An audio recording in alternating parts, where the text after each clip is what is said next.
You know how it is. You're trying to get something noticed, your work, your idea, maybe even yourself, and it feels like you're up against this wall of constant noise. Totally. Everyone's shouting for attention. Exactly. So today, we're diving into a concept that offers, well, a pretty refreshing way to cut through all that chaos and actually make an impact. That's right. I mean, we're just bombarded with information every single day, aren't we? And honestly, most of it just fades into the background, Uh-huh. which is why we wanted to explore Seth Godin's purple cow theory. It's not just about marketing, really. It's more of a fundamental idea about how to become truly noticeable in a world that's, well, increasingly saturated. Okay. And our goal in this deep dive is basically to understand how this purple cow thinking can be applied by really anyone. Doesn't matter if you're a huge company or just starting out. Yeah. How do you create something that is, like Godin says, remarkable? Uh-huh. And we've looked at some really useful material that gives us some, practical steps.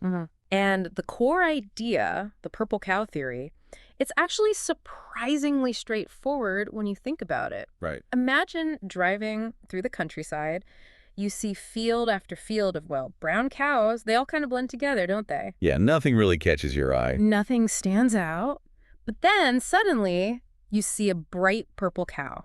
Okay. You'd stop, you'd stare, it would be memorable, right? And you'd probably tell other people about it later. Definitely. That's the central idea. Yeah. Your offering, whatever it is, needs to be that purple cow in a whole sea of the ordinary. Okay, so let's dig into that a bit more. Why is it that the usual ways of getting noticed just aren't really cutting it anymore in this landscape of so many brown cows? Well, I think one of the key things to really consider is just the sheer volume of choices and messages. Consumers face them constantly. Although It is. And traditional marketing often relies on repetition, trying to reach as many people as possible.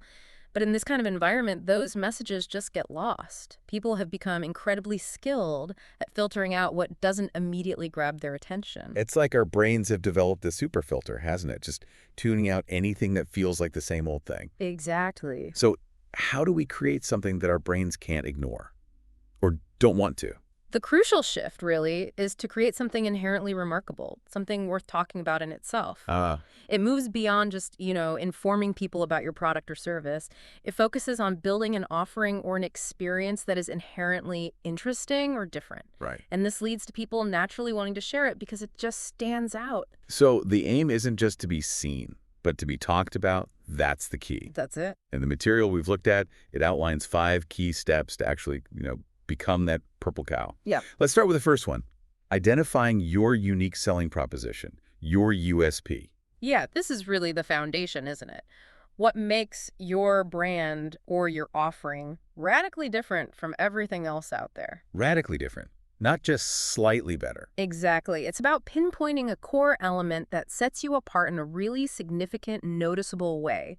The sources we looked at really emphasize the importance of a proper in-depth market research. To find those gaps. Yeah, to uncover needs that aren't being met or maybe areas that your competitors are just overlooking or ignoring even. So it's about finding that space where you're not just competing head on, you're almost in a category of your own. And importantly, the material highlights this too. This USP should be difficult for others to copy. That makes sense. Oh, definitely. If it's easily replicated, your purple won't stay unique for very long, will it? It fades back to brown pretty quick. Right. And if we connect this to the bigger picture, a truly effective USP isn't just a feature, it's often connected to a deeper value or maybe a fundamentally different approach. Okay. Take Dollar Shave Club, for instance. Remember them? Oh, yeah, the video. Exactly. They didn't just sell razors. They offered the convenience of delivery and affordability, all wrapped up in this disruptive online model with a really humorous tone. That video was everywhere. It was. And that viral video really stemmed from that distinct approach.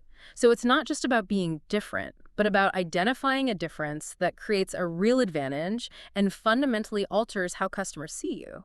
And maybe reduces reliance on traditional ads. That's a huge part of it. The Well- purple speaks for itself, Okay, step 2 then. This is about embracing disruptive innovation. This sounds like where things get really interesting, moving beyond just tweaks to actually changing the game. Absolutely. Purple Cow brands aren't satisfied with just making, small incremental improvements. They aim for fundamental shifts. Okay. And the sources give us some great examples here. In product design, think about Apple's iPhone. Oh, for sure. It wasn't just a slightly better phone back then. It completely reimagined what a mobile phone could be with that touchscreen interface. It basically created a whole new category. Yeah, it really did. And then there's the customer experience side, right? Like Glossier. Glossier is a great example.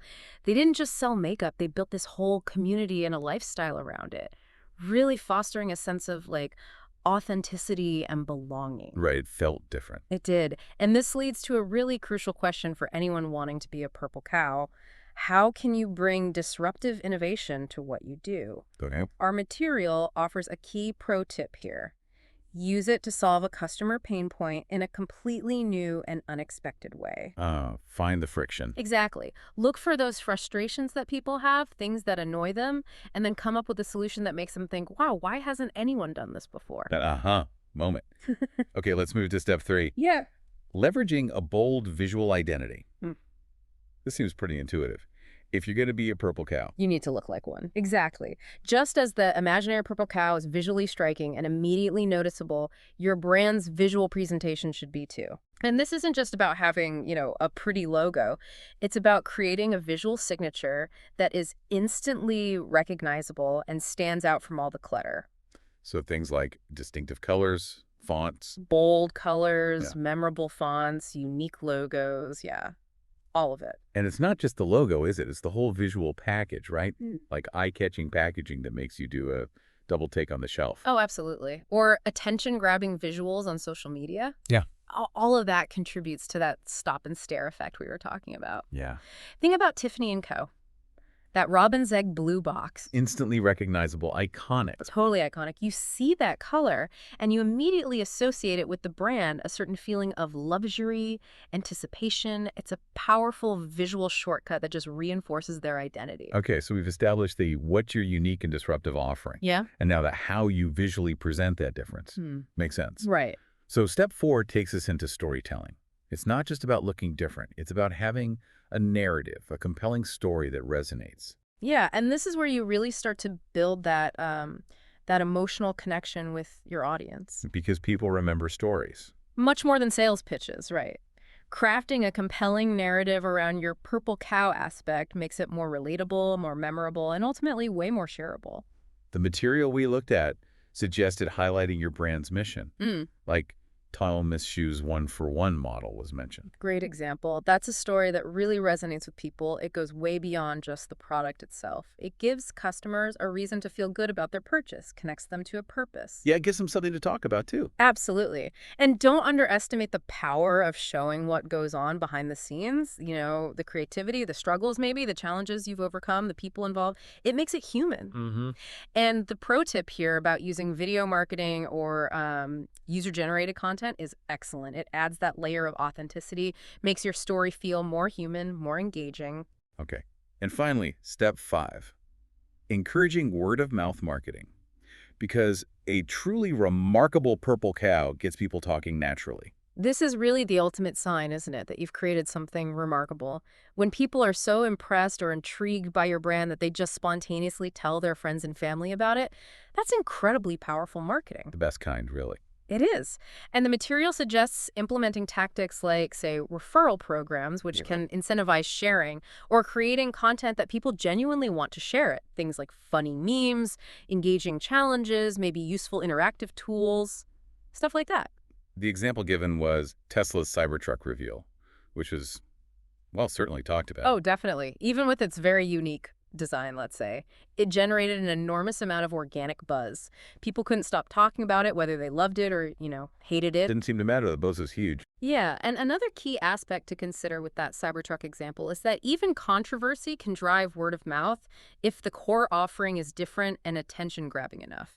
It wasn't some bland, predictable car launch. Far from it. It was a bold statement, a real departure from the norm, and people had strong reactions, which just amplified its reach significantly. Okay, so we've walked through the steps. Let's look at a couple more real-world examples of brands that have really embraced this purple cow philosophy. Oatly came up. Yeah, Oatly's success is, I think, largely down to their very distinctive, often humorous tone of voice. Quite self-aware. Very self-aware. They didn't just market oat milk as, like, a sustainable alternative. They injected a lot of personality into their branding, which made sustainability feel more relatable and, frankly, appealing to a wider audience. Their actual branding became a conversation starter. Right. And then there's Liquid Death, selling water, plain old water, in these really aggressive, heavy, metal-inspired cans. Which is just brilliant. It's such a stark contrast to how we usually see bottled water marketed, right? All serene and natural. Yeah, mountains and streams. Exactly. They took a seemingly ordinary product and gave it this rebellious, edgy identity. It's not just water, it's a statement. It's a bit of a disruption in the beverage aisle. And that's what makes it remarkable. And something people want to show their friends, post online.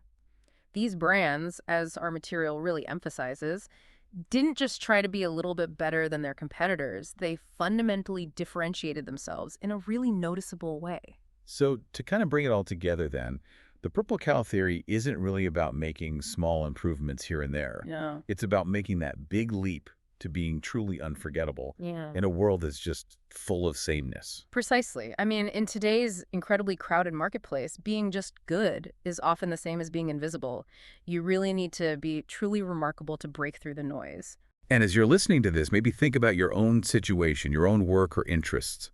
How could you apply these purple cow principles? What changes, maybe big, maybe small, could you make to really stand out in whatever field you're in? Yeah, this raises a really important question for you to consider, maybe mull over. Yeah. What's the purple cow that's waiting to be discovered or, created in your area of interest?